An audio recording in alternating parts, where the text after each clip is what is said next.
Hi, this is Sandy Campbell, Canada's longest running survivor applicant, 12 and a half years. Um, yep, someone will love my non-binary body at some point. Anyway, this was not the this was not the I didn't want this to be my application video, but the truth is I've been fighting for my life. And I'm tired of playing real life survivor. I wanted to be in a secure situation, but I have to apply to keep up my streak for 51 and 52 because the premiere is in less than 24 hours. I when I do work, it's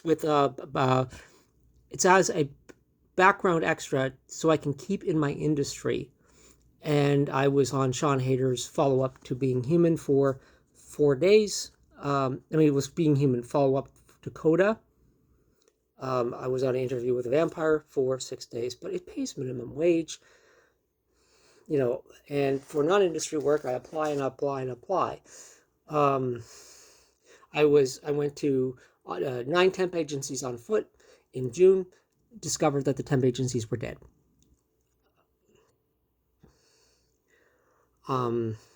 Driving has killed me in commercials because I can't afford to learn how to drive,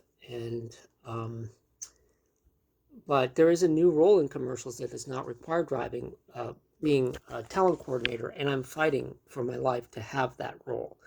I have the skills, and I've written over 100 people with regard to this position, and I do have offers, but it's not like solidified. Hopefully that's something will solidify in October, and if so, I will be like everyone else, slammed with work. And that's what I deserve. But my apartment is not secure. I'm in danger of losing it. That's not right.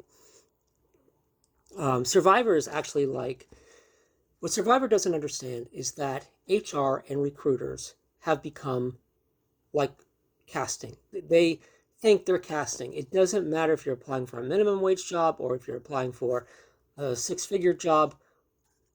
They think in terms of how do you look? Who's your family? Superficial things is basically what I'm trying to say. Now, when you're casting for Survivor, you get that. It's television. It's television. When I'm on a set, I am home. That's where I belong, is on a set.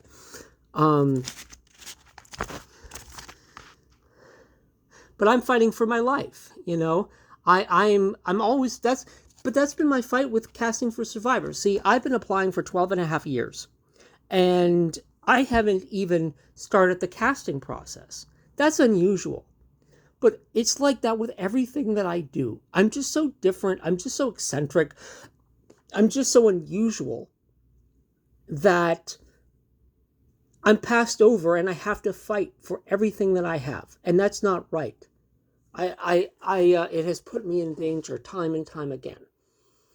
I'm passed over by the coddled and the indifferent. And I'm afraid I'll never get to fly on a plane again. When will I ever get to fly on a plane again? People have been flying for over 4 years now. And I haven't been one of them because I can't afford it. It's not right.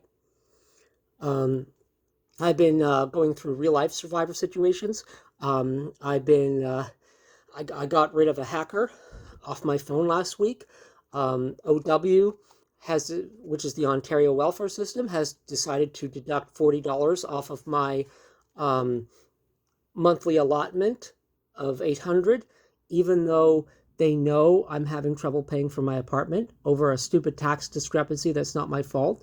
I was denied mental health benefits, even though it would cover my apartment, twice recently, even though they know it will cover my apartment. And the person who did it on her LinkedIn says she's all about compassion and empathy.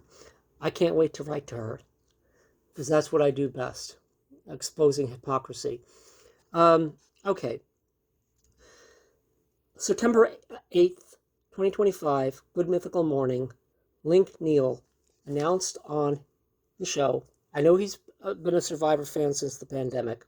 I've been a Survivor fan way longer than him, and I knew that that Survivor would be in touch with him, and of course, but he would be the worst Survivor player ever, because on that episode, he actually said, "My daughter is in talks with a reality show that starts with the letter S and it has to do with an island. Now my lawyer told me not to say this." Anyone else who did that, you would cancel their application immediately. But because he's Link Neal, the celebrity YouTuber, you're going to still continue with it. But I get dismissed as if I'm garbage. You dismiss me as if I'm garbage. And I'm here to tell you, I am not. And you should be thanking your lucky stars that I apply every year, because you know that I'm alive. You always put the superficial and the gloss over resilience and over thinking outside the box. I would run rings around a lot of those spoiled coddle players that make six figures out there. I'm telling you that right now.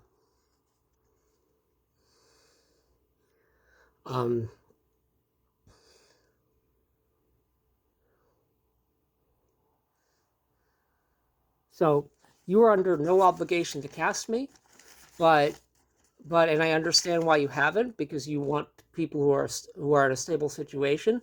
But if I had been cast for 41, 42, when I applied, when I was on a Survivor filming location of Isla del Rey, if you had cast me then, I would have never experienced homelessness, and I would be in a better situation today.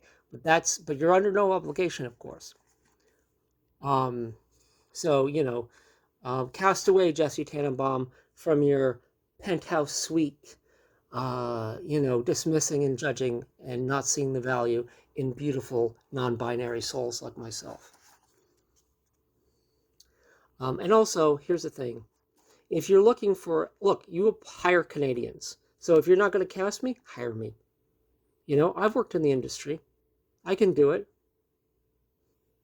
But what I would rather play, though, I've outwitted, I've outplayed, I've outlasted other applicants, and it's time to let me in.